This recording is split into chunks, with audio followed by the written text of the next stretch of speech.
welcome to you both, and I'm going to ask you, start with, I think, something that might be a tricky question for you, and that is, given that the pot is small, what should our priorities be? Basic science, drug delivery, social care, prevention? Professor. Thank you. Hey, he's a scientist. Well, I think my great concern is what raised by Claes Dinkelstiel before her. It's about long-term care issues in dementia, and particularly economic aspects of long-term care. And that from different viewpoints, because given the number of people with dementia we have today, about 50 million worldwide, expected to increase by 75, 80 million to the year 2030 and so on. And also given the enormous societal cost of dementia, and also given the major cost driver in dementia care is for long-term care. So, of course, this is extremely challenging in any care system in a way. So we need to discuss both in terms of research, but also in terms of funding, how do we handle this enormous economic challenge in dementia care? And that's on different viewpoints, because if you look at the high-income countries we have, the challenge is perhaps we need to put much more money in the system. It's an issue about funding and financing. But if you look at the low-income countries and middle-income countries in the world, the challenge is how to establish a long-term care infrastructure for dementia care, because it's more or less, particularly in low-income countries, it's more or less non-existing in a way. So I see that as a major great challenge. Okay, and we can unpick that in the course of this discussion. And ladies and gentlemen, please ask your questions on where do we get this long-term money for the long-term care? How? Harry, what do you think the priorities should be? Well, certainly everyone in this room would agree, I'm confident, that we need to diversify what's in the portfolio, the kinds of things Professor Keith Pelto is doing on the prevention risk reduction side is a completely different way to get at that is absolutely crucially important, along with what our colleague Bengt spoke to, which is the drug development that's so much needed. What I would say, though, is that while it is crucial to do those things, and there is limited money, it's the wrong question. No offense. So what's the right question? How do we get enough money? Because it is simply implausible, impractical, with the money that has been available for the funding of research in dementia, for us to make the advancements that are necessary given the scale of the problem we have today, let alone what is the doubling of this problem, tripling of this problem that we have going forward as a result of the aging of the population. We simply cannot endure, it is not sustainable under the terms we are currently pursuing worldwide. And we have made advances in the States that I think can be a model for that. And it is not about first the science, I would tell you. It is first about the people and the politics. So how did you manage in the US to persuade Congress to open up its wallets and really make quite a massive increase in funding in the last 3 or 4 years? What were the arguments you used, which we could all steal? Right. Well, first of all, just to set base, if I may, Nisha, in the last several years, we started from a base of $450 million, roughly, funding Alzheimer's science in the States at NIH. The Alzheimer's Association took this on as a major strategic priority, and we first addressed it to raise what is the discussion about the disease. Alzheimer's and other dementia, focusing on Alzheimer's straightforwardly, because the public was not sufficiently paying attention to the issue at a level that is commensurate with the impact of the disease. That is crucial because if the people back home don't care, the people in Congress don't either.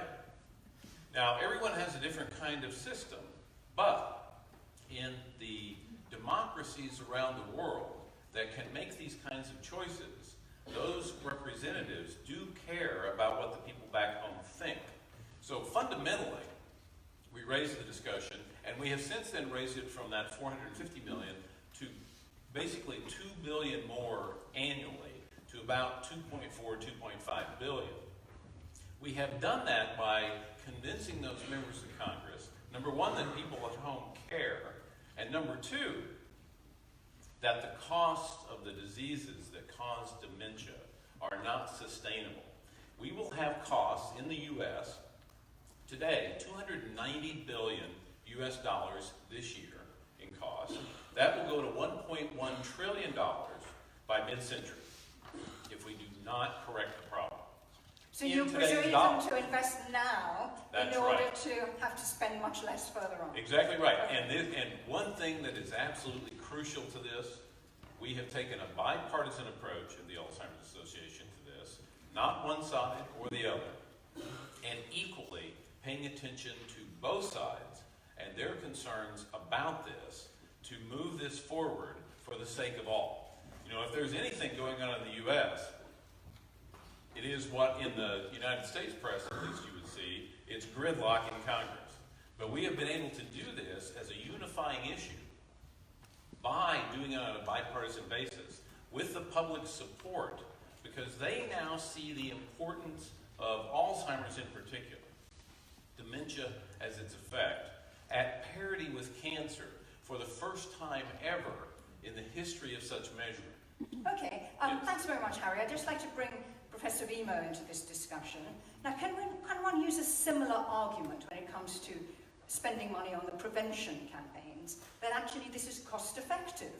Have you done, you've been looking into the economics of these prevention campaigns. What does it show?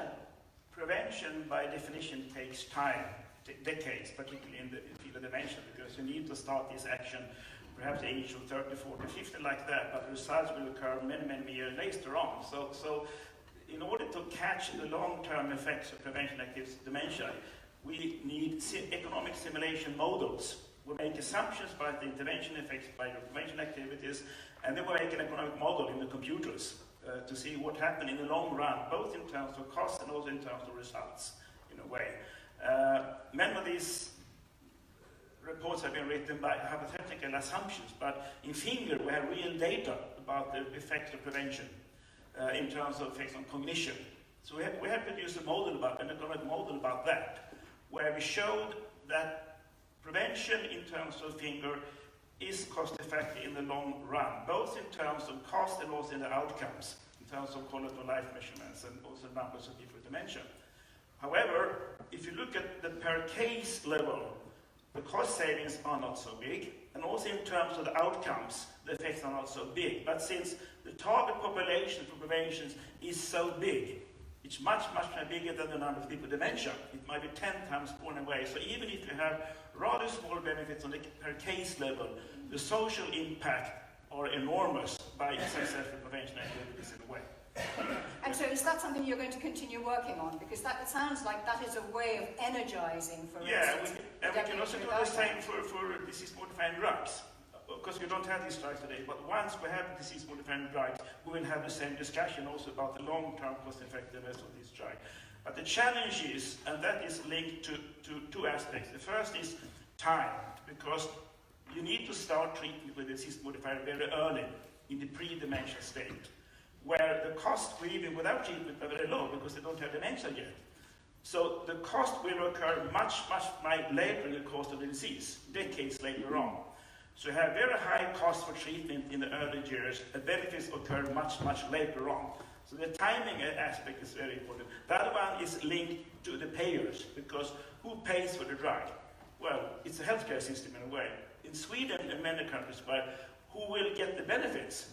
It's in terms of long-term care, which it's in societal sector, another payer. So we have two problems, the timing aspect and the payer aspect to deal with. Okay, ladies and gentlemen, so I've just kicked off this conversation, right? Quick canter, it's your turn now. Who would like to put a question? I'm going to start on this end, because this end really needs to keep up the competition. Sarah Lentzlock. Hello, Sarah Locke from AARP. Professor Wimo, let's expand the possibility of economic benefit and think about caregivers being able to work longer because people who have dementia are living better, or you're shrinking the time of disability. Or let's think about economic benefit to the economy of those themselves who don't get dementia. And let's talk about what those possibilities of those numbers might look like if we aren't looking just at individual care. Yeah, that's true. And you need to have what we call a society perspective when you make these economic models. And that meaning that you should also take the effects on the first, okay, the ability to be still in working force as a patient, but also as a part, as a caregiver in a way. So we take that into consideration. So we also give the efforts by family members in the economic models when we're doing that. So you need to have a societal perspective.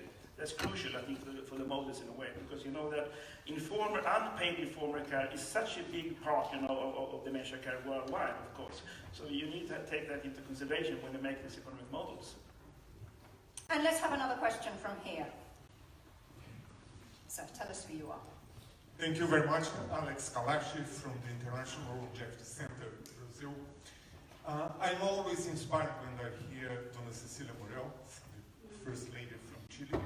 And I would like to bring this attention, not only as a Latin American, but also representing here the 70% or more of cases of Alzheimer. We are talking about a huge challenge.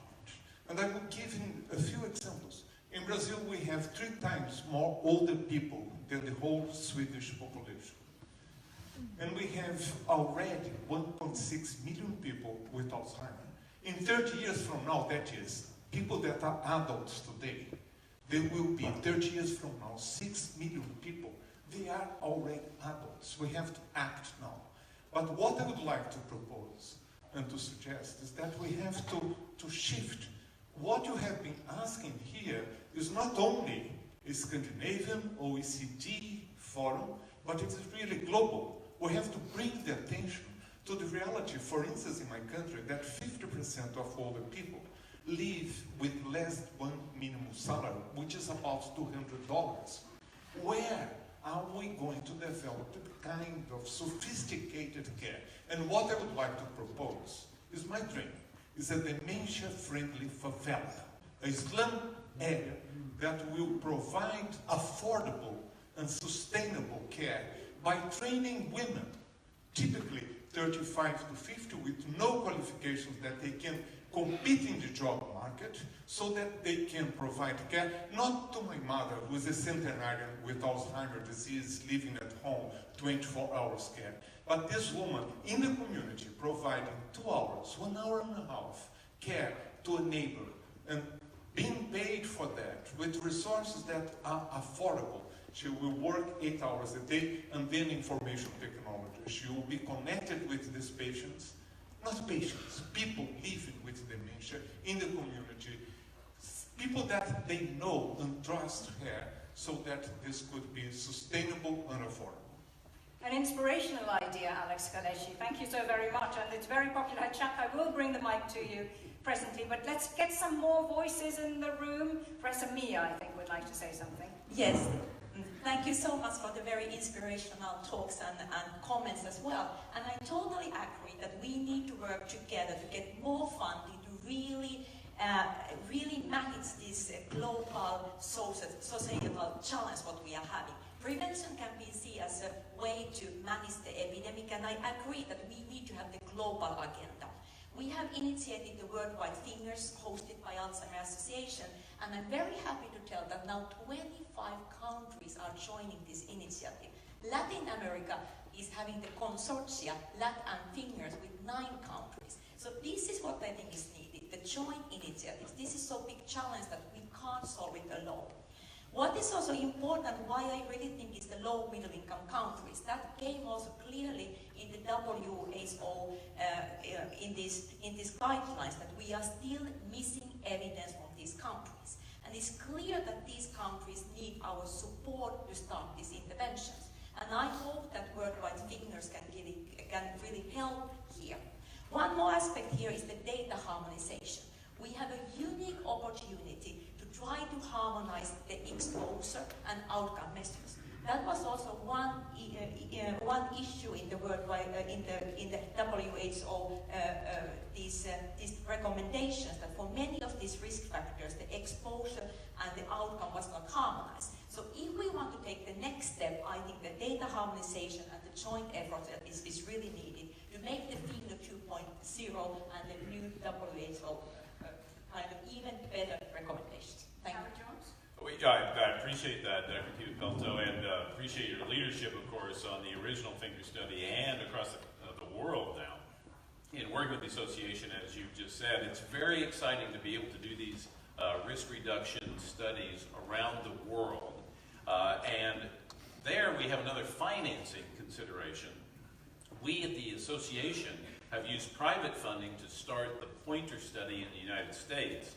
And then what we've seen time and again is when we get those investments made by private sources with the scaling of the new government funding, we're able to see that scaled up to another level that private philanthropy, no matter how generous so many of you and others may be, can ever reach compared to what governments can do through their auspices. So, very exciting. And also on the data sharing side, in my role at the World Dementia Council, as the chair right now, and several of our members are in the room, Lane Shawcross, who's our executive director, is here.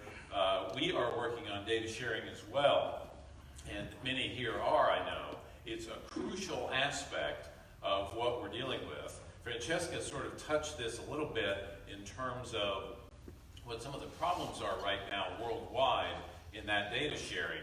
It's no small issue. It is a big one. Even if we get the financing, if we can't get the data, we then have greater difficulties than we've had before, even if we get it financed. So, big issue. And here's Professor Maria Eriksdotter. Please stand up, Professor, and hold the mic well up. Thank you. Thank you. I'm also from Karolinska Institutet, but I'm also on the board of the Silvia Foundation and the Swedish Dementia Center. And I just wanted to bring one thing I think we also could work also more with, and that's education of staff and also our caregivers. And you know, we use the Swedish Dementia Center that has this Dementia ABC that have now taught 180,000 staff in Sweden. Silvia has educational program. I think we should take these type of programs global, because I think that's also a very important issue what you brought up here in Brazil, to educate caregivers and staff. Thank you, Professor Eriksdotter. Let's have another voice from the audience. Here is Ethel Forsberg. Thank you. Thank you so much for an interesting and inspiring morning. My name is Ethel Forsberg. I'm Director General of the Swedish Governmental Research Fund, Forte. It was the question put forward here on what are the good arguments in order to get funding for research. And this is something that we work with daily. We have the government support to fund Aging Society with 100 million Swedish kronor per year at about. And when it comes to dementia and the need for research here, I would like to quote what the Minister of Health and Social Welfare, Lena Hallengren, said this morning about the challenge we are facing. That we have a growing number of elderly in society, and the number of people that will pay for the welfare in the future is decreasing. And this is a relation that we, of course, should be proud of, because this is the result of a hard work, but it holds indeed a challenge. And so that's the economic argument in investing in research. But the other one, and I think is a heavier one, is what has been pronounced here today at several persons, and that is the option of prevention. The option of prevention is fantastic, and it must be dwelled on, and I'm really looking forward to learn more about this and the options of funding research in this. Thank you. Professor Wimo? I think one reason, perhaps, because since I work in the dementia field, I think, of course, that research funding for dementia is misfavored if you compare to other research areas. And I think at least in Sweden, we know that about 80% of the cost of dementia are linked between cost of infirmary care and also cost of care in the municipalities, mainly in long-term care in nursing homes. But the economic burden for the healthcare sector is rather low, actually. So in the competition between research funding, particularly for medical research, of course, if people think that it isn't so costly for the healthcare sector in a way, that might be one reason why it's disfavored, because the great burden of cost occur in social care sector, where research infrastructure for dementia is very limited, because we have research resources we have in the healthcare sector in a way. So I think it's important to have this societal perspective for research funding. I think we have an increasing awareness of that, but I think that might be an explanation why we think it has been so misfavored during the years in Sweden before. And here is Professor Tatiana Sadak. Good morning, Tatiana Sadak, University of Washington School of Nursing. Dr. Wimo, can you speak a little bit about the potential economic impact of improving and optimizing ambulatory and primary care of dementia with the goal of reducing avoidable hospitalization and acute care? And Mr. Jones, can you speak a little bit about the efforts Alzheimer's Association is making to connect social and medical services, and maybe some lessons learned on how to really engage both systems and working optimally? Thank you. Thank you. Well, I can talk for hours about this since I work. You have a few minutes, Professor. Yeah, I work in primary care, and I think the great challenge to involve primary care in dementia care to make the cost effective is, of course, I don't think it's a lack of competence, because people always make complaints about GPs that have lack of competence, but it's two issues. One is the lack of time. GPs have so much to do, and the other one is linked to the payment system in a way, because if primary care physicians are paid per visit, of course, and to make a good visit in dementia, it might take 1 hour. If you make a home visit, it takes 2 hours. During 2 hours, I can make 10 other patient visits on very simple patients in a way. So we need to change the paying system. This is a political issue. We need to stimulate frail patients, not only people with dementia, but frail patients overwork, to get economic incentives for primary care physicians to work with these patients in a way. Other one. Of course, as I said, that issue about we have so much to do. We have not only dementia, we have diabetes, hypertension, sick leave, blah, blah, blah, blah, blah, blah, blah. So we have to need some kind of political commitment that dementia and frail people should be a priority in primary care, which is not is today, in a way. So I think it's a working condition in primary care that are the major problem, not the lack of competence in dementia action. Well, and certainly agree with that in making the connection to the other question. The association has also been working to try to increase diagnosis in the States. It's a huge problem that the underdiagnosis causes people, much like Francesca said, not charted in the hospital. Even if it's diagnosed, not charted, people don't understand. Huge problems going home as well as during treatment.